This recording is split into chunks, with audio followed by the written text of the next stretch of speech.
اچھا بھائی، چاند رات میں کیا عبادت کی فضیلت ہے؟ لیلۃ الجائزہ یعنی چاند رات کی شریعت میں کیا فضیلت ہے؟ اسامہ صاحب کراچی سے، اس پر میں مستقل بیان ایک کر چکا ہوں۔ کچھ احادیث ہیں جن میں آتا ہے اس کی رات میں بہت عبادت کی فضیلت ہے، لیکن ان میں سے کوئی بھی حدیث صحیح نہیں ہے، بلکہ انتہا درجے کی ضعیف حدیثیں ہیں۔ لیکن اب چونکہ کثرت سے ہیں تو بعض علماء اس طرف گئے ہیں کہ اتنی ساری حدیثیں درجے حسن تک پہنچ جاتی ہیں، اور دوسری بات یہ کہ فضائل میں ضعیف حدیثیں بھی چلتی ہیں، تو اس لیے بہت سے علماء اس طرف گئے ہیں کہ بھئی اس رات میں عبادت کرنی چاہیے۔ لیکن بعض محققین اس طرف گئے ہیں کہ ایک تو روایتوں میں ذوف بہت زیادہ ہے، دوسرا وہ قیاس کے بھی خلاف ہے۔ قیاس کے خلاف اس لیے ہیں کہ دیکھیں، شریعت کا ایک حکم، شریعت کا ایک مزاج یہ ہے کہ جیسے ہی سورج غروب ہوتا ہے اسی طرح تو راتوں کی عبادت کی جو فضیلت، اب یہ رات ایک نارمل رات کی طرح ہے، تو لہذا اس میں کوئی عبادت کر لے تو ٹھیک ہے، اچھی بات ہے، تاکہ میری عادت نہ چھوٹے، تو اس نیت سے اگر کوئی عبادت کرتا ہے تو ٹھیک ہے۔ لیکن ہماری رائے یہی ہے کہ اس میں اگر الگ سے عبادت کی کوئی خاص فضیلت وارد جو ہوئی ہے وہ ضعیف ہے اور قیاس کے بھی خلاف ہے۔ تو یہ سب چیزیں کہ یعنی ایک اشکالات ہوتے ہیں اس قول پر جو یہ کہتے ہیں کہ عیدین کی راتوں میں عبادت کرنی چاہیے۔ تو اسلام میں دن جو ہے، رات جو ہے وہ دن کے تابع ہوتی ہے، تو اس نیت سے اگر کوئی رات کو عبادت کرتا ہے تو نہ صرف جائز بلکہ ثواب ہے، پھر اگلے دن بھی کرے، اگلے دن بھی کرے، تاکہ یہ عادت جو اس کو عبادت کی پڑی ہے کنٹینیو رہے۔ تو کنٹینیو رکھنے کے لیے اگر کوئی عبادت کرتا ہے تو بہت اچھی بات ہے۔ اب یہ جو عقیدہ ہے کہ اللہ نبی کی قبر کی جو مٹی جو آپ کے جسم سے ٹچ ہو رہی ہے یہ عرش سے افضل ہے، یہ علماء دیوبند کے نزدیک اسلام کے بنیادی عقیدوں میں سے نہیں ہے۔ علماء دیوبند کی رائے یہ کہ جو یہ عقیدہ رکھے وہ بھی ٹھیک ہے، اور جو یہ عقیدہ رکھے کہ عرش یہ مٹی سے افضل ہے وہ بھی ٹھیک ہے۔ ہمارا رائے یہ ہے کہ یہ والا یہ زیادہ ٹھیک ہے کہ عرش، قبر کی مٹی یہ عرش سے افضل ہے۔ علماء دیوبند کا یہ عقیدہ نہیں ہے کہ یہ عقیدہ رکھنا فرض ہے، وہ کہتے ہیں یہ اسلام کے بنیادی عقائد میں سے نہیں ہے، کیونکہ اس کے بارے میں ہمیں صریح نصوص نہیں ملتی۔ تو جب صریح نصوص نہیں ملتی ہیں کوئی بھی رائے رکھ سکتے ہو۔ اب انجینئر علی مرزا نے دعویٰ کیا ہے کہ یہ عقیدہ قرآن و سنت کے خلاف ہے، تو قرآن کی کوئی ایک آیت یا نبی کی کوئی ایک حدیث بتا دو جس سے پتہ چلتا ہو کہ عرش مٹی سے افضل ہے۔ ایسی بھی کوئی حدیث ہمارے پاس موجود نہیں ہے۔ میں جب جہلم میں سامنے جا کے بیٹھتا تو میں انجینئر کو کہتا کہ تم نے یہ دعویٰ کیا کہ عرش افضل ہے مٹی سے، تو اس افضلیت پہ کوئی آیت پیش کر دو۔ قیامت آ جاتی وہ اس پہ کوئی آیت پیش نہیں کر سکتا تھا۔ تو تمہارے جو عقیدہ ہے اس پہ بھی تو تمہارے پاس کوئی دلیل نہیں ہے۔ انجینئر کا عقیدہ یہ ہے نا کہ عرش مٹی سے افضل ہے، تو بھائی اس پہ کوئی آیت پیش کرو، تو اس پہ کوئی آیت پیش نہیں کرتا، اس کا مطلب تم نے جو عقیدہ رکھا ہوا ہے اس پہ بھی تمہارے پاس کوئی دلیل نہیں ہے۔ پھر میں اس کا لیپ ٹاپ پہ کلپ چلاتا کہ تم نے جو آیت پیش کی ہے نا اس کا بھی ترجمہ ہمیشہ کی طرح تم نے غلط کیا۔ ڈنڈیاں مارنے اور غلط ترجمے کرنے پر تم چیمپئن ہو۔ وہ بہت ہوشیار تھا، سامنے بیٹھا نہیں، اس کو پتا تھا یہ بندہ آیا ہے خالی نہیں آیا ہوگا، ٹھیک ہے نا، مال لے کر آیا ہوگا یہ۔ تو میں لیپ ٹاپ میں اس کا کلپ ہم نے رکھا ہوا تھا اور ساتھیوں کے ذمہ لگائے ہوئے تھے، جیسے میں یہ بولوں تو تم نے یہ کلپ چلانا ہے، تو ہم نے سامنے چلانا تھا، کیمرے میں بھی کرنا تھا، یہ آپ کیا ارشاد فرما رہے ہیں۔ تو اس نے وہ والی آیت بھی غلط پڑھی ہے، اذا لابتغوا الی ذی العرش سبیلا، اس آیت کو بھی غلط پڑھا ہے، پروننسیشن یعنی پڑھنے میں بھی ماشاءاللہ غلطیوں کے ماسٹر ہیں، تو اور ترجمے میں بھی گڑبڑ کی ہے۔ تو یہ جو آیت ہے نا کہ عرش کی فضیلت، تو ہم عرش کی فضیلت کے منکر نہیں ہیں، افضلیت کے منکر ہیں۔ عرش کی فضیلت پر تو قرآن کی بہت ساری آیتیں ملیں گی آپ کو، فضیلت الگ چیز ہے، افضلیت الگ چیز ہے۔ دیکھو موسیٰ کی فضیلت پر قرآن میں بہت سی آیتیں ہیں یا نہیں ہیں؟ ابراہیم، موسیٰ علیہ السلام اور ابراہیم علیہ السلام کی فضیلت پر قرآن میں بہت ساری آیتیں ہیں یا نہیں؟ افضلیت کے نبی سے بھی افضل تھے، اس پر کوئی ایک آیت بھی ہے بھائی؟ افضل کہتے ہیں دوسرے کے مقابلے میں، یعنی تمام پیغمبروں کے مقابلے میں ابراہیم علیہ السلام فضیلت والے ہیں، تمام پیغمبروں کے مقابلے میں افضل نہیں ہے۔ تمام پیغمبروں کے مقابلے میں افضل محمد صلی اللہ علیہ وسلم ہے۔ تو عرش کی فضیلت کا کوئی منکر نہیں ہے۔ کیا عرش قبر کی مٹی سے افضل ہے یا افضل نہیں ہے؟ نہ اس کے نہ ہونے پر کوئی قرآن و سنت میں دلیل ہے، نہ ہونے پر کوئی دلیل ہے۔ جب نہ ہونے پر ہے نہ ہونے پر ہے تو پھر جو عقیدہ رکھ لو، سمجھ رہے ہو؟ کوئی بھی عقیدہ اس میں قرآن و سنت کے خلاف نہیں ہے۔ اب ایک عقلی دلیل رہ جاتی ہے جو انجینئر نے دی ہے، جو انجینئر جیسے لوگ دیتے ہیں، وہ یہ کہ بھائی نبی کی قبر کی مٹی افضل اس لیے کہی جاتی ہے نا کہ نبی کی مٹی جسم سے ٹچ ہوتی ہے، تو عرش کس سے ٹچ ہوتا ہے؟ اللہ سے۔ تو ٹچ ہونے کی بیس پر اگر فضیلت دی جائے گی تو عرش کو دی جائے گی۔ اس کا جواب میں پہلے دے چکا ہوں، یہ لیکن ڈھیٹ لوگ بہت ڈھیٹ ہے۔ اس کا جواب انجینئر ہی کے کلام میں موجود ہے۔ اگر میں جہلم میں اس کے سامنے بیٹھتا، وہ مجھے بیٹھنے دیتا تو میں اسی کا کلپ چلاتا کہ تم خود اس کے قائل ہو. اس نے خود اپنے کلپوں میں یہ اعتراف کیا ہے کہ عرش پر اللہ ہے لیکن اس کی کیفیت ہمیں معلوم نہیں ہے. اس کو یوں نہیں بیان کیا جا سکتا کہ عرش اللہ کی ذات سے ٹچ ہو رہا ہے, یہ کیفیت بیان نہیں کی جا سکتی ہے. اللہ عرش پر ہے کما ہو اللہ اقم بشانی ہی, جیسے کہ اس کی شان ہمیں نہیں پتا, جبکہ جو مٹی جسم سے ٹچ ہو رہی ہے اس کی کیفیت ہمیں معلوم ہے. تو یہاں ٹچ ہونا یقینی ہے, وہاں کا کیفیت مجہول ہے. اس لیے یہ 100% دلیل بنتی نہیں ہے کہ عرش کو اس بیس پہ ترجیح دی جائے کہ وہ اللہ سے ٹچ ہو رہا ہے. بھائی اس کی تو ٹچ ہونے کی کیفیت ہم بیان نہیں کر سکتے, یہاں ٹچ ہونے کی کیفیت ہم بیان کر سکتے ہیں. اس لیے اب یہ مبہم ہو گئی بات. تو اب نتیجہ ایک ہی نکلے گا, عرش بھی اللہ کی مخلوق جو بہت فضیلت والی, اور پیغمبر کی کے جسم سے جو مٹی ٹچ ہو رہی ہے وہ بھی اللہ کی مخلوق, وہ بھی بہت فضیلت والی. تو اللہ کی ایک مخلوق کو اگر کوئی اللہ ہی کی دوسری مخلوق پر ترجیح دے تو نہ یہ بدعت ہے, نہ یہ گمراہی ہے, نہ یہ شرک ہے. اللہ پہ ترجیح دیں گے تو شرک ہوگا. اللہ پہ کون ترجیح دے رہا ہے بھائی کہ نبی اللہ سے افضل یا نبی کی مٹی اللہ سے افضل؟ اللہ سے تھوڑی, ہم کس سے ترجیح دے رہے ہیں؟ عرش سے. تو عرش بھی تو مخلوق ہے نا اللہ کی, اللہ نے بنایا. اس پیغمبر کو بھی کس نے بنایا؟ اللہ نے بنایا. اور اس مٹی کو جو پیغمبر سے ٹچ ہو رہی ہے اس کو کس نے بنایا؟ تو آپ اللہ کی ایک مخلوق کو اللہ کی دوسری مخلوق پہ فضیلت دیں تو اس سے یہ کہاں لازم آتا ہے کہ ہم اللہ کی توہین کر رہے ہیں یا پیغمبر کا مقام اللہ سے بھی بڑھا رہے ہیں؟ نہ پیغمبر کا مقام اللہ کی مخلوق سے بڑھا رہے ہیں, اور پیغمبر کے جسم سے ٹچ ہونے والی مٹی کو ایک اللہ کی مخلوق پہ فضیلت دے رہے ہیں ہم.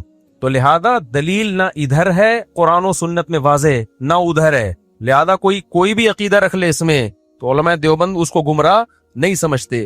اب سوال پیدا ہوتا ہے کہ علماء دیوبند نے یہ والا عقیدہ پھر کیوں رکھا؟ بھائی جب دونوں عقیدے رکھے جا سکتے ہیں تو علماء نے اس کو ترجیح کیوں دی؟ اس کی وجہ یہ ہے کہ علماء دیوبند فرقہ پرست نہیں ہے, انہوں نے کوئی نئے فرقہ نکالا نہیں. انہوں نے کہا جو سارے شافی, حنبلی, مالکی, حنفی, جتنے بھی مجتہدین, ائمہ, محدثین گزرے, چونکہ سب کا یہی عقیدہ تھا لہذا ہم بھی کیا رکھتے ہیں؟ یہی عقیدہ رکھتے ہیں. 1.5 اینٹ کی مسجد نہیں بناتے ہم. جن کو 1.5 اینٹ کی مسجد بنانے کا شوق ہے انہوں نے کہا نہیں یہ والا نہیں ہے. حتیٰ کہ ابن تیمیہ رحمہ اللہ جو اتنے متشدد اور سخت سمجھے جاتے ہیں, انہوں نے بھی اس عقیدے میں صرف اتنا اشکال کیا ہے کہ اجماع کا دعویٰ محل نظر ہے بس, کہ اس پہ یہ کہنا کہ عرش قبر کی مٹی یہ عرش سے افضل ہے, اس پہ اجماع کا دعویٰ کرنا محل نظر ہے. لیکن ان سے پہلے جتنے علماء گزرے ہیں انہوں نے تو اجماع کا دعویٰ کیا ہے بہت سونے. تو یہ عقیدہ تو, اور آپ جاؤ, آپ کہتے ہیں یہ علماء دیوبند کا ہے, عرب کا بھی یہی ہے. آپ جاؤ وہاں کویت کی جو علماء کی کمیٹی ہے, یہ سارے ریفرنسز میں نے نکال کے رکھے ہوئے تھے رجسٹر میں, ابھی بھی پڑے ہوئے ہیں میرے پاس. ضائع نہیں, بکری نے نہیں کھائے, وہ بھی پڑے ہوئے ہیں. ہمارے پاس ٹائم نہیں ہے نا, تو جیسی ٹائم ملے گا انشاءاللہ ہم اس کو ڈالیں گے. ٹائم اس لیے نہیں ہے کہ ہم فارغ ہیں, ہم اس لیے کہ ہم اور دوسرے کاموں میں مشغول ہیں, وہ بھی دین ہی کے کام ہیں. تو یہ تو صرف اسی کام کے لیے بیٹھا ہوا ہے نا. ہمیں تو واضح و نصیحت, ابھی پھر میرا باہر کا ملک کا دورہ ہونے والا ہے, وہ پتہ نہیں 15 دن کا, 1 مہینے کا, کئی ملکوں کے دورے ہیں.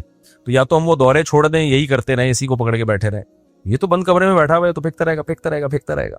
تو لیکن وہ پورا میرے پاس تیار پڑا ہوا ہے مال, کبھی بھی جوش آیا ڈال دوں گا نیٹ پہ میں, ٹھیک ہے نا. تو اس کے پاس جواب نہیں ہے, تو بالکل کوئی جواب نہیں ملے گا اس کو بیچارہ.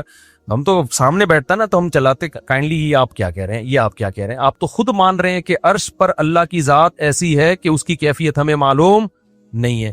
جب معلوم نہیں ہے تو یہاں ہمیں معلوم ہے, تو یہاں ٹچ ہونا کیا ہے؟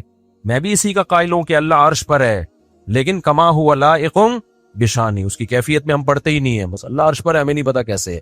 تو علماء دیوبند نے یہ عقیدہ اس لیے رکھا کہ علماء دیوبند نیا فرقہ نہیں بنانا چاہتے تھے. انہوں نے کہا جو ساری دنیا کے علماء صلحاء کا چلا آ رہا ہے وہ بھی, میرے پاس پوری رجسٹر میں نا صدیوں سے لے کے بہت سارے علماء کی تاریخ وفات کے ساتھ ہم نے ان کی کتابوں سے ان کے عقیدے نکالے تھے کہ وہ بھی یہ کہتے ہیں عرش قبر کی مٹی عرش سے افضل, فلاں بھی یہ کہتا ہے, فلاں بھی, یہ پورا صدیوں سے. اور یہ محدثین ہیں, ان کے خلاف انجینئر ایک لفظ نہیں بول سکتا, سمجھ رہے ہو. تو اور آپ جاؤ کویت کے جتنے علماء, ہم نے وہ کویت کے علماء کی کمیٹی ان کے دارالفتہ سے بھی نکالا, انہوں نے بھی یہی کہا کہ نبی صلی اللہ علیہ وسلم کے, وہ تو آج کے علماء ہیں, وہ تو دیوبندی نہیں کہلاتے اپنے آپ کو, وہ عرب کے بھی یہی ہے کہ بھائی قبر کی جو مٹی ہے یہ عرش سے افضل. البتہ سلفی علماء نے اس میں اختلاف کی ہے, وہ بھی سعودی عرب کے چند سلفی, سارے سلفی بھی نہیں. تو ہماری نظر میں وہ بھی گمراہ نہیں ہے, کیونکہ یہ عقیدہ اسلام کے بنیادی عقیدوں میں سے ہے نہیں. لیکن انجینئر تو اجماع کے لفظ پہ ہی مار کھا جائے گا، کیونکہ اس کا کلپ ہم لے کر گئے تھے، اس نے خود کہا کہ امت گمراہی پہ جمع نہیں ہو سکتی، اجماع خود دلیل ہوتا ہے، تو ہم نے خود اس میں نقل کیا ہے کہ فلاں فلاں صدی کے عالم نے اس پر اجماع نقل کیا ہے کہ اجمعوا، امت کا اجماع اس مسئلے پر۔ ایک مسئلہ یہ، اسی طرح یہ حیات النبی کے مسئلے میں بہت ڈنڈی ہماری انجینئر نے، بھائی المہند علی المفند میں یہ لکھا ہوا ہے کہ نبی صلی اللہ علیہ وسلم قبر میں حیات ہیں دنیاوی زندگی اور برزخی زندگی کے ساتھ، اس پہ اس نے کہا لو دنیاوی کہہ دیا، واہ بہت مذاق اڑایا ہے۔ تو اس کا کلپ میں خود چلاؤں گا، میں جب گیا تھا نا جہلم، اس کا کلپ لے کے گیا تھا کہ اس نے کہا ہے کہ جسمانی حیات کے ساتھ زندہ ہے، تو آپ کا جو جسمانی کا مطلب ہے وہی ہمارا مطلب دنیاوی سے ہے، سمجھ رہے ہو کہ نہیں سمجھ رہے؟ اصل میں برزخی حیات ہے نبی کی، لیکن اس کو تشبیہ دی گئی ہے دنیاوی حیات سے، کیوں؟ اس لیے کہ اس حیات کا اس جسد اطہر سے تعلق ہے، کس نوعیت کا تعلق ہے یہ ہمیں معلوم نہیں ہے، کیونکہ بہت پاورفل برزخی حیات ہے، اس لیے اس کو دنیاوی سے تشبیہ دی گئی ہے، عین دنیاوی نہیں قرار دیا گیا اس کو۔ اس پر علماء دیوبند کی تصریحات ہیں کہ عین دنیاوی نہیں ہے، دنیاوی سے تشبیہ دی جا رہی ہے۔ تو اگر آپ کو اس تشبیہ پر اشکال ہے تو میں انجینئر سوال کروں گا کہ آپ کا کلپ میرے پاس موجود ہے، اس میں آپ کہہ رہے ہو جسمانی حیات کے ساتھ، تو تم جب جسمانی بول دو تو تمہارے اسٹوڈنٹ پی جاتے ہیں، ہم نے دنیاوی بول دیا تو ہم مشرک ہو گئے۔ بڑے ڈھیٹ اسٹوڈنٹ ہیں یار اس کے، آپ کو بتاؤ بڑے ڈھیٹ ہیں۔ اصل عقیدہ ہمارا یہ ہے کہ علماء دیوبند اس کو دنیاوی نہیں سمجھتے، دنیاوی جیسی سمجھتے ہیں۔ جیسی کا مطلب کیا ہے؟ جب ہم کسی کو کسی سے تشبیہ دیتے ہیں تو تشبیہ کا مطلب یہ ہوتا ہے کہ ہم وہ نہیں مان رہے۔ جیسے دیکھو میں کہتا ہوں زید شیر جیسا ہے، اس کا مطلب میں نے مان لیا کہ شیر نہیں ہے وہ، اگر شیر ہوتا تو میں شیر جیسا کہتا اس کو، شیر کو کبھی کہا جائے گا شیر جیسا؟ تو علماء نے کہہ دیا دنیاوی جیسی، تبھی اردو ترجمہ جو المہند المفند کا چھپا ہے نا، اس میں ہر جگہ یہی ہے کہ دنیاوی کی طرح ہے، تو کی طرح کا مطلب مان لیا کہ دنیاوی نہیں ہے۔ طرح کیوں کہہ دیا بھائی تشبیہ میں؟ جیسے زید کو جب آپ کہتے ہو شیر جیسا ہے تو اگلا آپ سے پوچھو اس کی تو زید کی تو دم بھی نہیں ہے، زید کی تو نوکیلے دانت بھی نہیں ہے، ہم کہیں گے کس میں تشبیہ دی ہے؟ بہادری میں۔ تو جب علماء دیوبند نے کہہ دیا کہ وہ دنیاوی کی سی ہے، عربی میں یہ الفاظ نہیں ہے، کیونکہ تشبیہ میں مبالغہ جب کیا جاتا ہے تو تشبیہ کے الفاظ حذف کر دیے جاتے ہیں۔ جیسے جب میں کہوں زید تو شیر ہے، شیر، اب دیکھو میں یہ نہیں کہہ رہا زید شیر جیسا ہے، میں کہہ رہا ہوں زید کیا ہے؟ شیر۔ اب اگلا آ کے کہے آپ نے کہا زید شیر ہے، زید کی تو نہ دم ہے نہ وہ دھاڑتا ہے، تو میں کہوں بھائی شیر جیسا ہے، اب کہیں جیسے کا لفظ تو آپ نے استعمال نہیں کیا، میں کہوں گا بھائی میں تشبیہ میں مبالغہ کر رہا ہوں، بہت بہادر ہے، گویا کہ شیر ہے، لیکن حقیقت میں شیر نہیں ہے۔ تو علماء دیوبند نے نبی صلی اللہ علیہ وسلم کی قبر میں حیات کو برزخی کہا ہے، لیکن تشبیہ دنیاوی سے دینے کے لیے حرف تشبیہ کو حذف کر دیا تاکہ مبالغہ پیدا ہو۔ اردو ترجمے میں اس کی وضاحت کر دی ہے کہ دنیاوی کی طرح ہے وہ۔ اب علماء دیوبند سے آپ پوچھیں کہ آپ نے دنیاوی کی طرح قرار دیا، اس کا مطلب کیا ہے؟ تو علماء دیوبند بتائیں گے بھائی پہلا مطلب تو یہ کہ دنیاوی ہے نہیں، اگر ہوتی تو ہم کی طرح تھوڑی کہتے، برزخی تھوڑی کہتے پھر ہم اس کو، جبکہ انجینئر نے الزام یہ ڈال دیا کہ اس کو دنیاوی مانتے ہیں، گویا موت ہوئی نہیں ہے۔ ابے بھائی تم ہم پر ایسی چیز ڈال رہے ہو جس کے ہمارے اکابر قائل ہے ہی نہیں، کسی کی بات کا مطلب انہی سے پوچھا جاتا ہے نا۔ تو علماء کہیں گے پہلی بات تو یہ کہ وہ دنیاوی ہے نہیں، وہ برزخی ہے، تبھی ہم ورنہ دنیاوی سے تشبیہ نہ دیتے۔ دوسرا سوال پھر ہم علماء دیوبند سے پوچھتے ہیں کہ حضرت پھر آپ نے تشبیہ کیوں دی ہے؟ جب دنیاوی نہیں ہے تو دنیاوی سے تشبیہ کیوں دے رہے ہو؟ تو جب دیکھو کوئی شخص کہتا ہے نا زید شیر جیسا ہے، تو آپ زید سے جا کے پوچھو گے کہ شیر سے تشبیہ کیوں دے رہے ہو، تو وہ جواب میں کہے گا، ایکسپلین کرے کہ بہادری میں شیر کی طرح ہے، تو اس کی ایکسپلینیشن کو مانو گے یا ڈھنڈورا پیٹو گے؟ جھوٹ بول رہا ہے، غلط کہہ رہا ہے، مانو گے نا کہ یار اچھا ویل ڈن، زبردست، شیر جیسا مطلب بہادر، ویل ڈن، بالکل بہترین تشبیہ دی آپ نے۔ تو علماء دیوبند سے پوچھا جائے آپ نے دنیاوی سے تشبیہ کیوں دی، تو ہمارے پاس اس کے دو جواب ہیں، ایک انجینئر کو دینے کے لیے، ایک پبلک کو دینے کے لیے۔ انجینئر کو دینے کے لیے تو آسان جواب ہے کہ تو نے جسمانی سے تشبیہ کیوں دی، صحیح ہے نا، تو وہ جو تشبیہ تو جسمانی کے، انجینئر نے کہا ہے کہ وہ برزخی ہے، جسمانی ہے، تو تیرا جو جسمانی کا مطلب ہے وہ کیا مطلب ہے تو بتا دے، ہم دنیاوی کا مطلب تجھے خود بتا دیں گے، تو جو مردی پھینکتا رہے بیٹھ کے، تجھ سے کوئی پوچھنے والا نہیں ہے، تو وہ تو قیامت آ جائے گی الٹا لٹک جائے گا، جواب نہیں دے گا، اور جو جواب دے گا وہی علماء دیوبند کا بھی جواب ہوگا کہ تو جب اس کو جسمانی سے تشبیہ دے سکتا ہے تو ہم نے اس جسمانی کے بجائے دنیاوی کا لفظ استعمال کر لیا، کیونکہ دنیا میں جسم کے ساتھ حیات ہوتی ہے، سمجھ رہے ہو؟ تو تعبیر کا فرق ہے۔ دوسرا جو علمی جواب ہے وہ یہ ہے کہ دنیاوی سے تشبیہ پاور، طاقتور ہونے میں دی ہے۔ دیکھو برزخ میں ہر ایک کو زندگی ملتی ہے، کافر کو بھی ملتی ہے, تبھی تو اس کو عذاب کا احساس ہوتا ہے. اگر بالکل ہی مردہ ہو گیا ہوتا تو نہ عذاب ہوتا, کافر کو تو ثواب نہیں ہوتا ہی نہیں عذاب کا. اور مسلمان کو قبر میں کیا ملتا ہے؟ نعمتیں ملتی ہیں. تو یہ حیات ہی کے تو اثر ہیں. بالکل گمسم ہو جانا, مر کے بالکل فنا ہو جانا, یہ تو کافروں کا عقیدہ ہے. ہم تو کہتے ہیں برزخ میں انسان کو حیات ملتی ہے, جیسے فرعون کو بھی حیات ملی ہے برزخ میں. اللہ کہتے ہیں پانی میں گیا, داخل کہاں ہوا ہے؟ آگ میں. اب جہاں فرعون کی لاش رکھی ہوئی ہے یہ فرعون کی قبر ہے جو لوگ دیکھنے کے لیے جاتے ہیں. اللہ کہتے ہیں ہے تو یہ قبر, لیکن یعرضون علیہا غدوا وعشیا, صبح و شام اس کو آگ میں جلایا جا رہا ہے. تو آگ میں جلانے کا احساس مردوں کو ہوگا یا زندوں کو ہوگا؟ زندے کو ہوتا ہے, مردے کو تھوڑی ہوتا ہے. تو اس کا مطلب وہاں ایک الگ قسم کی زندگی ملی ہوئی ہے فرعون کو, جس زندگی کی وجہ سے اس کو جلنے کا تکلیف محسوس ہوتی ہے. تو کافر کو بھی زندگی ملتی ہے, مسلمان کو بھی زندگی ملتی ہے, شہید کو بھی زندگی ملتی ہے, پیغمبروں کو بھی زندگی ملتی ہے. تو جیسے جیسے آپ کا درجہ بلند ہوگا یہ زندگی پاورفل ہوتی چلی جائے گی. تو پیغمبروں کو سب سے زیادہ پاورفل زندگی ملتی ہے برزخ میں. اس پاور اور طاقت کی وجہ سے اس کو تشبیہ کس سے دی ہے؟ دنیاوی سے. یہ بتانے کے لیے کہ نبی صلی اللہ علیہ وسلم کو جو قبر میں حیات ملی ہے اس حیات کا اس جسم سے بہت پاورفل تعلق ہے, کمزور تعلق نہیں ہے, بہت پاورفل. اور پاورفل تعلق تو دنیاوی زندگی میں ہوتا ہے, اس لیے اس کو دنیاوی سے تشبیہ دے دی کہ بہت طاقتور تعلق ہے, وہ کمزور تعلق نہیں ہے. اور اسی قبر اطہر میں اس کا تعلق ہے. اس تعلق کی نوعیت کیا ہے, قسم کیا ہے, یہ ہمیں معلوم نہیں ہے. اس کی مثال ہے قرآن کہتا ہے شہداء زندہ ہیں لیکن تمہیں شعور نہیں ہے. تو جب شہید زندہ ہوگا تو پیغمبر زندہ نہیں ہوں گے قبر میں. شہید, پیغمبر کا مقام شہید سے کم ہوتا ہے, زیادہ ہوتا ہے. تو پیغمبروں کی یہ حیات دلالت النص سے ثابت ہے. تو اس لیے علماء دیوبند کا عقیدہ کیا ہے بھائی؟ پیغمبروں کی زندگی قبر میں برزخی ہے. تشبیہ کس سے دی جا رہی ہے؟ دنیاوی کی طرح ہے. وہ جس کو انجینئر نے تشبیہ دی ہے جسمانی ہے. تو تم جب تشبیہ دو تو کوئی تم پوچھنے والا نہیں ہے, ہم تشبیہ دیں, اور ہم وہ تشبیہ دے رہے ہیں جو علماء اکابر دیتے آئے ہیں صدیوں سے.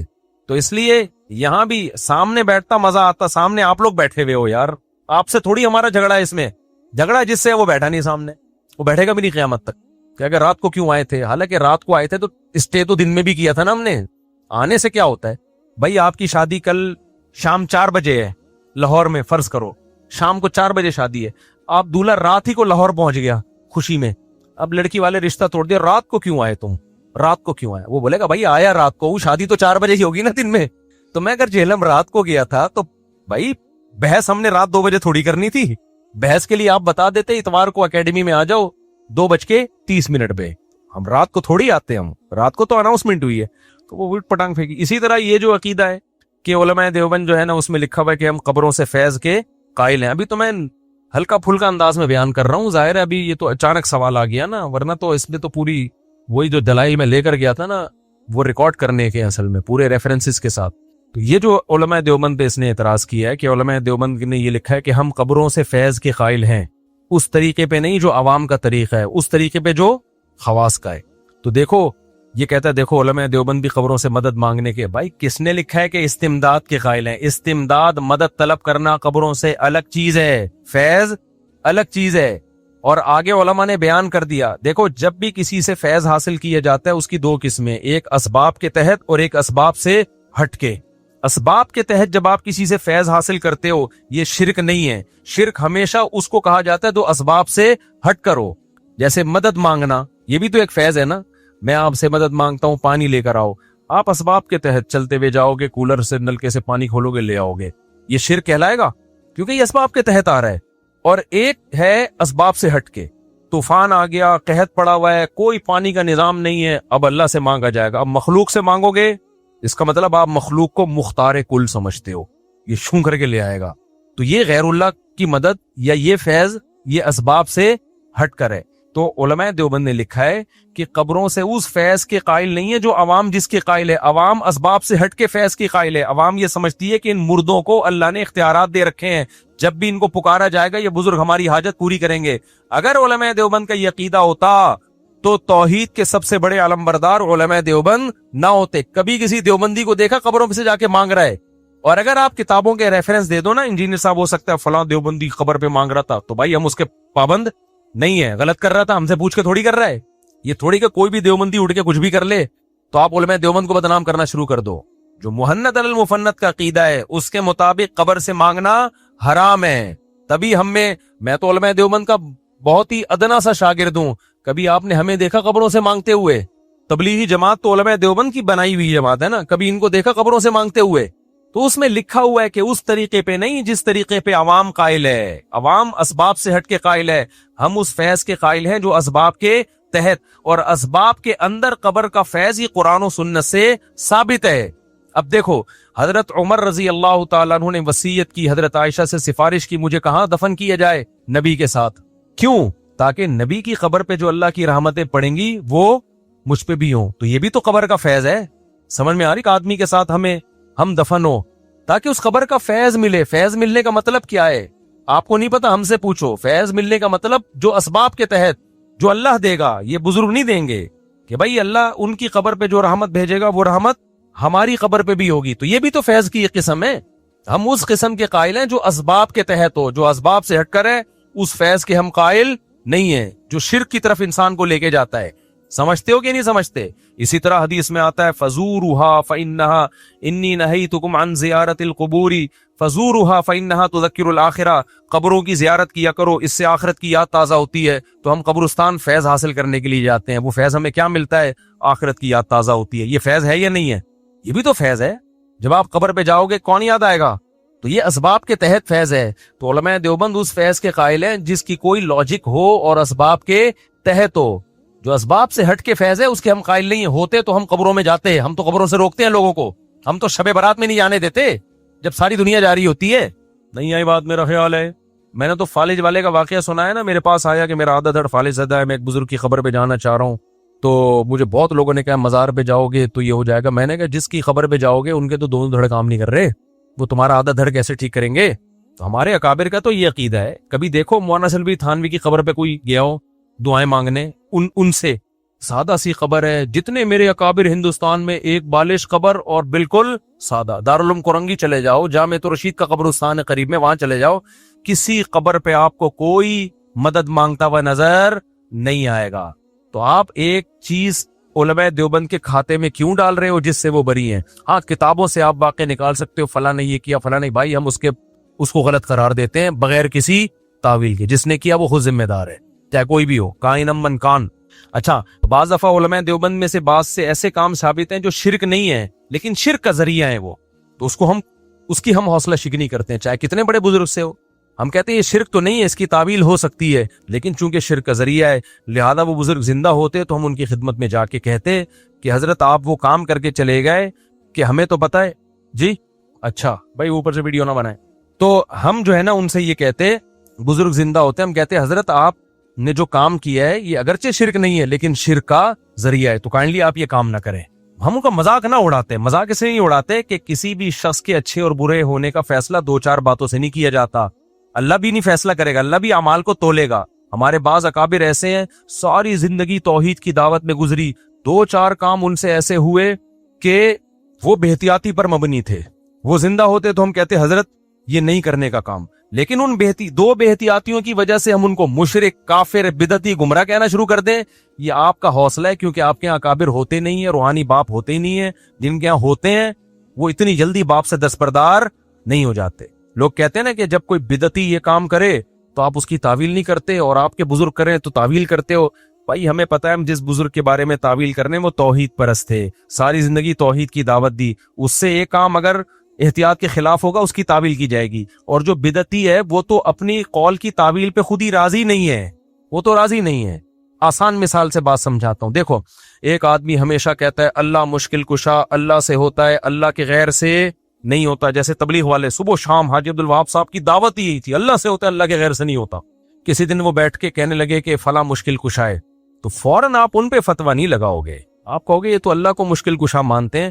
تو آپ حاجی عبدالوہاب صاحب سے جا کے پوچھو گے حضرت ہمیشہ تو ہم نے آپ سے یہ سنا کہ صرف اللہ سے ہوتا ہے, آج آپ کے منہ سے یہ لفظ نکلا ہے کہ فلاں بھی مشکل کشا ہے. تو وہ کہیں گے بھائی مشکل کشا میں نے اس معنی میں نہیں کہا جس معنی میں عوام کہتی ہے. مشکل کشا کا مطلب وہ ڈی ایس پی صاحب ایسے ہیں کہ جب بھی علاقے کے مسائل کے لیے جاؤ تو وہ مشکل آپ کی حل کر دیتے ہیں فوراً پولیس کو, اور وہ ڈی سی ڈپٹی کمشنر ہیں اور وہ فوراً واٹر پمپ والوں کو فون کرتے ہیں وغیرہ وغیرہ کر کے. اس معنی میں میں نے مشکل کشا کہا ہے. تو ہم ان سے یہی کہیں گے کہ حضرت آئندہ یہ لفظ استعمال کرنے میں آپ احتیاط کریں. پھر ہم پبلک ہمارے پاس آئے گی جی آپ کے حاجی الوہاب صاحب نے مشکل کشا کہا, تو ہم کہیں گے بھائی ان کا یہ مطلب نہیں تھا. لوگ کہیں گے اچھا. پھر کسی بدعتی کا بیان آئے جو صبح و شام قبروں پہ لوگوں کو سردے کرواتا ہو اور کہتا ہو یا رسول اللہ مدد کہو, یا علی مدد کہو, ایک دن وہ کہہ دے علی مشکل کشا ہے, تو ہم فوراً کیا لگا دیں گے؟ فتوا. اب اگلا ہم سے کہہ رہے حاجی عبد الوہاب صاحب نے مشکل کشا کہہ دیا تھا تو بات کو گھما دیا یہ مطلب, اور وہ مشکل کشا کہہ رہے تو فوراً فتوا. تو ہم کہیں گے بھائی وہ مشکل کشا کا وہ مطلب بتا ہی نہیں رہے جو ہم اس کی تعویل کر رہے ہیں. وہ کہہ رہے یہ تعویل میں نہیں مانتا, میں سچی مچی میں مشکل کشا مانتا ہوں. سمجھ رہے ہو؟ میں مانتا ہوں کہ وہ مشکلات حل کرتے ہیں, اللہ نے ان کو اختیارات دے رکھے ہیں. تو ایسے آدمی کی کون تعویل کرے گا جو خود تعویل کرنے پر راضی نہ ہو؟ دیکھو ایک موٹا آدمی نے ایک دبلے سے آدمی کو دھکا دیا مذاق کی نیت سے, توہین کی نیت سے, گرا کے اس کو چوٹ لگ گئی. اب وہ دبلا کھڑا ہوا, اب وہ انتقام نہیں لیتا تو لوگ بے عزتی کریں گے, یار تیرے کو دھکا دے کے گرا دیا اور تو انتقام بھی نہیں لے رہا. انتقام لیتا ہے تو ایک اور دھکا آئے گا. تو اس دبلے نے ہوشیاری سے کام لیا, اس نے کہا کہ یہ آپ نے مذاق کیا یا سنجیدگی سے دھکا دیا. اس کا خیال تھا وہ کہے گا میں نے مذاق کیا ہے, تو میں کہہ دوں گا ہاں ہاں مذاق کیا, نکل جاؤں گا میں. تو اس نے اس دبلے نے موٹے سے پوچھا آپ نے مذاق کیا یا سنجیدگی سے دھکا دیا ہے؟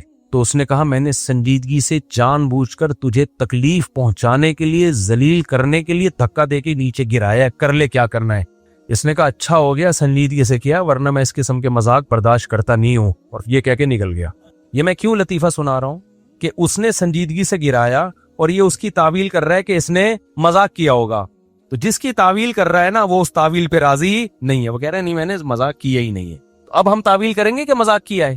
تو جو بدعتی لوگ ہیں وہ جب نبی کو مشکل کشا کہتے ہیں, نبی کو حاجت روا کہتے ہیں, تو ہم ان کی تعویل اس لیے نہیں کرتے کہ وہ خود راضی نہیں ہے. وہ کہہ رہے ہیں بھائی ہم مشکل کشا کا مطلب لیتے ہیں کہ اللہ نے آپ کو سچی مچی میں اختیارات دے رکھے ہیں. یہاں مشکل کشا کا وہ مطلب نہیں ہے جو حاجی عبد الوہاب صاحب مطلب بیان کر رہے تھے. جب وہ خود راضی نہیں ہے تو ہم کیوں اس کی تعویل کریں بیٹھ کے؟ تو یہ فرق ہے علماء میں, علماء دیوبند میں اور بدعتی لوگوں میں, کہ بدعتی تعویل پہ راضی نہیں ہے, اور اگر وہ تعویل کر رہا ہے تو ہم قبول کریں گے, اب بھی تیار ہے. اگر کوئی بدعتی کہتا ہے نا علی مشکل کشائیں, تو ہم تبھی تو کہتے ہیں فوراً فتویٰ نہ لگاؤ مشرک ہونے کا, اس سے پوچھو اس کا مطلب کیا ہے. اگر وہ مطلب یہ بیان کرتا ہے کہ مشکل کشا کا مطلب یہ نہیں ہے کہ اللہ نے آپ کو اختیارات دے رکھے تھے, یہ دے رکھے ہیں, بلکہ مشکل کشا کا مطلب یہ ہے کہ صحابہ کو جب بھی کوئی مشکل آئی میدان جنگ میں علی نے ایسی جنگیں لڑی کہ فتح ہو گئی, اس معنی میں مشکل کشا ہے, تو ہم اس بدعتی کو کافر نہیں کہیں گے, لیکن یہ کہیں گے کہ کائنڈلی آپ الفاظ استعمال کرنے میں احتیاط. ایسے موقع پہ مشکل کشا کہا نہیں جاتا, اس سے لوگوں کو وہم ہوتا ہے. ہم تو اس کی بھی تعویل کریں گے اور کر رہے ہیں, تبھی تو ہم بدعتیوں کو کافر نہیں کہتے. تعویلات ہی تو کر رہے ہیں ہم بیٹھ کے. تو یہ نہیں ہے کہ ہم اپنے اکابر کچھ بولے تو تعویل کریں, دوسرا بولے تو تعویل نہ کریں. نہ کر رہے ہیں تعویل, تبھی ہم کسی کو کافر نہیں کہتے. لوگ یا علی مدد کے نعرے لگا رہے ہیں, ہم پھر بھی کہتے ہیں اس سے مطلب پوچھو. تو اسی طرح میرے بھائی علماء دیوبند کسی قبر سے مدد طلب کرنے کے قائل نہیں ہے, اور اگر کسی نے یہ کام کیا ہے, کتابوں میں کوئی واقعہ ملتا ہے, تو اس عالم سے پوچھا جائے گا آپ کا مطلب کیا تھا. جو مطلب بیان کرے اس کو قبول کیا جائے گا, اور اگر نہیں بیان کرتا تو اس پہ کافر ہونے کا فتویٰ لگایا جائے گا. تو اس میں ہم کسی کو نہیں چھوڑتے, توحید پہ تھوڑی ہم کسی کو بھی نہیں معاف کرتے. اور یہ ضرور کہیں گے کہ حضرت آپ نے بے احتیاطی کی ہے. تو اس لیے علماء دیوبند کے جو عقیدہ لکھا ہوا ہے, قبر سے فیض لکھا ہوا ہے, استمداد نہیں لکھا ہوا کہ مدد طلب کرنے کے قائل ہیں. فیض الگ چیز ہے, اور وہ فیض جس میں انہوں نے لکھ دیا کہ جس کے خواص قائل ہیں. خواص کس کے قائل ہیں؟ اس فیض کے جو اسباب کے تحت ہو. عوام میں چونکہ شرک بہت تھا ہندوستان میں, اس لیے انہوں نے وضاحت کر دی کہ وہ فیض نہیں ہے جس کے عوام قائل ہیں. عوام قبروں سے مدد طلب کرنے کے قائل ہے. تو علماء دیوبند لکھ رہے ہیں کہ ابے وہ والا فیض نہیں ہے جو بدعتی لوگ کرتے ہیں. اس کے بعد بھی انجینئر کہہ رہے ہیں کہ ان کے عقیدے شرکیاں ہیں. تم پاگل ہو, پھر تمہارے دماغ میں کیا ہے؟ نیگیٹیوٹی ہے. یہ سوال اس کو سیدھا کرو. ایک بیان میں نے سنا جس میں کہتے ہیں کہ امام مالک نے ایک بار حج کیا اور پھر مدینے میں ساری عمر گزاری, اس لیے کہ مدینہ منورہ مکہ مکرمہ سے بہتر ہے. کیا مدینہ واقعی میں مکہ سے بہتر ہے؟ دیکھو امام مالک کی اپنی ذاتی رائے تھی کہ مدینہ مکہ سے بہتر ہے, لیکن جمہور کا عقیدہ کیا ہے کہ مکہ مدینہ سے افضل ہے, سوائے اس حصے کے جو قبر نبی کے, جو نبی کی جو قبر کا مقام ہے نا, اس کے علاوہ کے. نبی صلی اللہ علیہ وسلم کی جو قبر اطہر ہے اس کو تو مکہ پہ بھی فضیلت دیتے ہیں جمہور علماء, لیکن جو ایز اے شہر ایز اے بلد مکہ کو مدینہ پر فضیلت ہے. اس کی وجہ یہ ہے کہ نبی نے فرمایا کہ مدینہ میں ایک نماز کا 1000، مسجد نبی میں اور مسجد حرام میں 1,00,000 نمازوں کا ثواب. لیکن امام مالک کا موقف یہ تھا، تو ٹھیک ہے، یہ بھی کوئی اسلام کے بنیادی عقیدوں میں سے نہیں ہے. اس سے بھی پتہ چل گیا کہ ہر عقیدہ بنیادی نہیں ہوتا. مزہ جب آتا ہے جب میں انجینئر کے سامنے بیٹھ کے باتیں کر رہا ہوں اور پھر کلپ چلا کے تم نے خود یہ فرمایا ہے. ابھی دیکھنا اس کے پھر وہ مریدین شارٹ کلپ چلا کے ڈال دیں گے. ابھی ایک مرید نے پھر اس کے بدتمیزی کی ہے، پھر میرا آدھا کلپ چلایا ہے جس میں لوگوں سے کہہ رہا ہوں کہ شوہر یہاں پر اور بیوی امریکہ میں، 5-10 سال ہو گئے، بچہ پیدا ہوا تو حلالی ہوگا، ناجائز نہیں ہوگا. اور اگر ناجائز ہے تو شوہر کہے کہ میرا بچہ نہیں ہے، انجینئر کو یہ کہنے کی اجازت نہیں ہے کہ تیرا بچہ نہیں، اس کا بچہ نہیں ہے. کیونکہ انجینئر اگر یہ کہے گا تو پھر اس کا مطلب اس کی بیوی پہ آپ زنا کی تہمت لگا رہے ہو، اور زنا کی تہمت جب لگتی ہے تو 4 گواہ لانے پڑتے ہیں. ان تمام باتوں کا جواب انجینئر صاحب بھی پی گئے اور انجینئر کا اسٹوڈنٹ بھی پی گیا. ان کے پاس بس ایک ہی جواب ہے کہ آپ غیر مسلموں میں اسلام کا مذاق اڑا رہے ہو. غیر مسلم کیا کہے گا، میاں بیوی اتنا دور بچہ کیسے ہو گیا؟ تو غیر مسلم آنے دو، اکثر غیر مسلم آپ سے زیادہ سمجھدار ہوتے ہیں، ان کو میں سنبھال لوں گا. اب دلائل کا جواب دلائل کی دنیا میں دو. بخاری کی صحیح حدیث ہے جس میں آتا ہے کہ زانی کا بچہ نہیں ہوگا. اس میں یہ تھوڑی ہے کہ اگر زانی کا ہے تو ہوگا، نہیں ہے تو نہیں. صاف حدیث میں کیس آیا کہ زنا سے بچہ پیدا ہوا، نبی نے فرمایا نہیں، پھر بھی کس کا ہوگا؟ باپ کا ہوگا. ہاں، باپ کو اجازت ہے نفی کرے کہ میرا نہیں ہے. جب باپ نفی کرے گا تو اسلام کہتے ہیں اتنے آرام سے نفی نہیں ہوگی. اس کا مطلب تم بیوی کو کیا کہہ رہے ہو؟ زانیہ کہہ رہے ہو. زانیہ کا مطلب 4 گواہ نہیں ہے تو لعان کرو، عدالت میں جا کے قسمیں اٹھاؤ. اس پورے پروسیس سے گزرے بغیر آپ اپنے بچے کی نفی نہیں کر سکتے، چاہے 100% یقین ہو کہ کسی اور کا بچہ ہے. یہ اسلام کا آرڈر ہے، اس میں عقل نہیں چلتی. ہاں، اب اسلام نے ایسے ان لاجیکل کام جو بظاہر ان لاجیکل ہے اس کا آرڈر دیا کیوں؟ یہ ایک سوال پیدا ہوتا ہے. اس کا جواب سنو کہ انجینئر کے اسٹوڈنٹ سے زیادہ ڈھیڑ ہم نے دنیا میں دیکھے نہیں. سوال پیدا ہوتا ہے جیسے اب غیر مسلم آ گیا کہ یار 20 سال سے ملے نہیں ہیں اور آپ اس بچے کو اس کے شوہر کے کھاتے میں ڈال رہے ہو، یہ تو پاسبل ہی نہیں ہے. تو ہم غیر مسلم کو جواب دیں گے کہ دیکھو، اسلام جب قانون بناتا ہے تو ساری انسانیت کو سامنے رکھ کے بناتا ہے. اسلام یہ چاہتا ہے کہ بچوں کے باپ ہوں.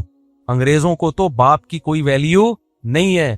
تو بچے کے لیے اس کو باپ ماننے میں فائدہ کس کا ہے؟ بچے کا ہے. اس لیے کوئی دور دور کا بھی امکان نہیں ہے. لیکن چونکہ بچے کا فائدہ اس میں ہے کہ اس کو باپ مان لیا جائے تو اسلام اس کے کھاتے میں ڈال دیتا ہے تو اس کا باپ ہے. ہاں، اب اس پہ ظلم تھا کہ ایک دوسرے کا بچہ آپ نے اس کے کھاتے میں ڈال دیا تو اسلام کہتا ہے تو بول دے میرا نہیں ہے. ہم زبردستی تھوڑی کر رہے ہیں کام. اس لیے میں کہہ رہا ہوں کہ اس بچے کی نفی انجینئر نہیں کر سکتا، یہ کر سکتا ہے جو بیوی کا شوہر ہے. یہ کہے گا میرا نہیں ہے. جب یہ چپ بیٹھا ہے نا تو اس کا مطلب اسلام اس بچے کو ایک باپ دینا چاہتا ہے، چاہے حقیقت میں نہ بھی ہو. ڈی این اے سے پتہ بھی چل جائے یہ اس کا نہیں ہے، پھر بھی بھائی مان لینے میں بچے کا فائدہ ہے. تو بچے کے فائدے کے پیش نظر اسلام نے اس ان لاجیکل بات کو لاجیکل قرار دے دیا ہے. کچھ چیزیں ان لاجیکل ہوتی ہیں، اسلام کہتا ہے اس کا فائدہ بہت ہے اس لیے لاجیکل ہی ہے وہ. اس کی اور آسان مثال دیتا ہوں. دیکھو، کوئی بچہ کچرے پہ پڑا ہوا ملے نا، اب 2 آدمیوں میں پھڈا ہو گیا. ایک کہہ رہا ہے میں اس کو پالوں گا، دوسرا کہہ رہا ہے میں. بعض دفعہ ہوتا ہے نا کوئی ولد زنا بچے ہوتے ہیں، عورت کچرے میں پھینک کے چلی جاتی ہے. اب 2 آدمی آ گئے، ایک کہہ رہا ہے مجھے دو، دوسرا کہہ رہا ہے مجھے دو. تو گورنمنٹ دونوں میں سے ایک کو دے گی. تو علماء نے لکھا ہے کہ اگر کوئی یہ کہہ دے نا میں اس کا باپ ہوں تو آنکھیں بند کر کے اس کو دے دیا جائے گا. اس تحقیق میں نہیں جانا جائے گا کہ یہ باپ کیسے ہو گیا، حالانکہ عقل کے خلاف ہے. تو باپ ہے تو کچرے میں بچہ کیا کر رہا ہے؟ اس لیے مان لیا جائے گا اس کا دعویٰ کہ بھائی اس میں بچے کا فائدہ ہے. حالانکہ وہاں بھی یقین ہے کہ اس کا باپ ہوتا تو پھڈا کیوں کر رہا ہوتا. 1 گھنٹے کے بعد تو نے دعویٰ کیا میں اس کا کیا ہوں؟ باپ ہوں. ہم کہتے ہیں مان لو بس تیرا بیٹا ہی. یہ کہے کہ میرا بیٹا نہیں ہے تو پھر ہم کہیں گے نہیں ہے. لیکن جب یہ منہ سے بول رہا ہے میں اس کا باپ ہوں تو بغیر دلیل کے اس کو اس کا باپ مانا جائے گا، کیونکہ اسلام میں بچے کے لیے باپ لیس ہونا بہت بڑا عیب ہے. تو بچے کے فائدے کے لیے کچھ ان لاجیکل کام اسلام میں کیا بن جاتے ہیں؟ لاجک کے اس کی مثال ایسے ہے، جھوٹ بولنا کتنا برا عمل ہے، تو اچھا کام ہے. لیکن حدیث میں آتا ہے میاں بیوی کے درمیان سلو کرانے کے لیے یا 2 مسلمان بھائیوں کے درمیان سلو کرانے کے لیے جھوٹ بولنا صرف جائز نہیں. حدیث کا مفہوم کیا ہے؟ مترشح یہی ہوتا ہے، ثواب ہے. لیس الکذاب الذی یکذب لیصلح بین الناس. وہ شخص جھوٹا نہیں ہے جو اس لیے جھوٹ بولے تاکہ 2 لوگوں کے درمیان سلو کرا دے. اب جھوٹ تو غلط کام ہے، لیکن بھائی اس غلط کام کے نتیجہ بڑا خاندانی نکل رہا ہے. یہ اس سچ سے اچھا ہے جو لوگوں کو لڑوانے میں. اب کتنے لوگ جا کے بیوی کو سچ بولے تمہارے میاں کے نا فلانی انٹی سے تعلقات ہیں، تو اس سچ سے نتیجہ کیا نکل رہا ہے؟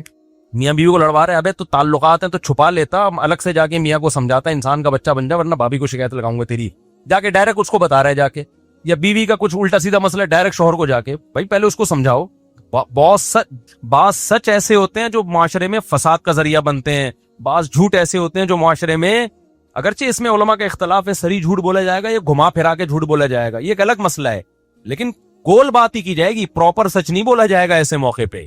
تو اسی طرح شریعت نے بولا کہ بھائی کچرے میں بچہ ملا ہے، یہ فقہ کی کتابوں میں مسئلہ لکھا ہے اور یہ قرآن و سنت ہی سے مستنبط کیا ہے۔ کوئی یہ میرے بات کمپلیٹ ہو جائے نا، ورنہ یہ انجینئرنگ کے اسٹوڈنٹ آدھا چلاتے ہیں، یہ بہت نالائق لوگ ہیں، پورا چلاتے نہیں ہیں یہ لوگ۔ تو اب شریعت میں یہ ہے کہ بھائی ایک آدمی کہہ رہا ہے نا میرا بچہ تو اس کو دے دیا جائے گا، کہ وجہ اس کی کیا ہے؟ یار اس کا باپ مان لو۔ سوال پیدا ہوتا ہے اس میں اوریجنل باپ کا تو مسئلہ ہوگا، تو بھائی ہم کہتے ہیں اوریجنل آئے نا، کوئی اور دعویٰ کرے کہ میرا ہے، پھر ہم اس سے دلیل، دونوں سے دلیل مانگیں گے، پھر ڈی این اے بھی ہوگا، بہت کچھ ہوگا۔ جب تک اوریجنل باپ خاموش ہے تو بچے کو باپ لیس ہونے سے بچانے کے لیے کس کے کھاتے میں ڈال دیں گے؟ جو دعویٰ کر رہے ہیں اس کے کھاتے میں ڈال دیں گے۔ سمجھتے ہو؟ تو اس لیے اسلام نے یہ حدیث ہے، بخاری کی حدیث ہے، الولد للفراش وللعاہر الحجر، فرمایا جو زنا کرنے والا ہے اس کو بچہ نہیں ملے گا، بچہ اسی کو ملے گا جس کی بیوی کے پیٹ سے جنم دیا گیا ہے، اس کے کھاتے میں ڈالا جائے گا، اگرچہ زنا سے ہو۔ ہاں وہ کہہ دے میرا نہیں ہے، پھر ہم کہیں گے بھائی، کیونکہ وہ کہے گا کہ آپ بچے کا تو فائدہ دیکھ رہے ہو کہ اس کو باپ دے رہے ہو، میرا فائدہ نہیں دیکھ رہا، میرا ہے نہیں میں مان لوں، تو ہم کہیں گے آپ بول دو نہیں ہے آپ کا، ٹھیک ہے نا، آپ کو کس نے کہا ہے؟ وہ بول نہیں رہا، جہلم سے آواز آ رہی ہے، جہلم کہہ رہا ہے کہ اس کا نہیں ہے، ڈی این اے سے پتا، ڈی این اے سے بھی نہیں، ڈی این اے کرنے کی اجازت ہی نہیں ہوگی ایسے موقع پہ، سمجھ رہے ہو؟ کیونکہ ڈی این اے کا نتیجہ کیا نکلے گا؟ آپ شک میں ڈال رہے ہو اس کو۔ اسلام کہہ رہے ڈی این اے وینے چھوڑو، بس اس کو کس کے کھاتے میں ڈالو؟ باپ کے کھاتے میں۔ تو ولد الزنا ہونا ایک بہت بڑا عیب ہے بچے کے لیے، تو ولد الزنا ہونے کے طعنے سے بچانے کے لیے تو کوئی بھی دعویٰ کر دے گا تو ہم اس کے دعوے کو قبول کر لیں گے، تاکہ اس کو باپ کی نعمت ملے، چاہے زندہ باپ ہو، مرا ہوا باپ ہو، گمشدہ باپ ہو، ہے تو نا باپ۔ اور اگر ہم اس کے دعوے کو قبول نہیں کرتے تو اس کا مطلب صاف آپ اس کو ولد الزنا کہہ رہے ہو۔ تو ولد الزنا زانی باپ نہیں ہو سکتا، کسی قیمت پہ اسلام اس کو باپ نہیں مانتا، اس کا مطلب بچہ باپ لیس ہے، یعنی ولد الزنا ہے۔ ولد الزنا ہونا انگریز کے نزدیک عیب نہیں ہے، ہمارے نزدیک بہت بڑا ہے۔ تو یہ ساری تقریریں انجینئر کے سمجھ میں بھی نہیں آئیں گی، اس کا جواب دینا تو دور کی بات ہے، تو اس لیے پڑا بڑا ہے نہیں، وہ پھینکتا رہتا بیٹھ کے۔ اور جب حدیث اس کے خلاف جا رہی ہے، یہ تو اتنی لمبی تقریر کرنے کی مجھے ضرورت ہی نہیں تھی، جب بخاری کی حدیث موجود ہے کہ زانی کو کچھ نہیں ملے گا، بچہ اس کا ہوگا جس کی بیوی نے جنم دیا، اتنی واضح حدیث آ گئی تو اب رہ کیا گیا؟ اور انگریز آئے گا نا، لوگ کہہ رہے ہیں غیر مسلم مذاق اڑائیں گے، جب میں یہ پوری توجیہ بیان کروں گا نا کہ اسلام بچے کی حفاظت کے لیے، بچے کو تاکہ باپ ملے، ولد الزنا نہ کہلائے، اس لیے اسلام نے ان لاجیکل کام کو بھی کیا قرار دے دیا؟ لاجیکل۔ تو انگریز یہ سن کے ایمان لے آئے گا، وہ کہے گا اسلام کو شاباش ہے بھائی، ٹھیک ہے نا، کہ بچوں کی کیسی حفاظت کرتا ہے۔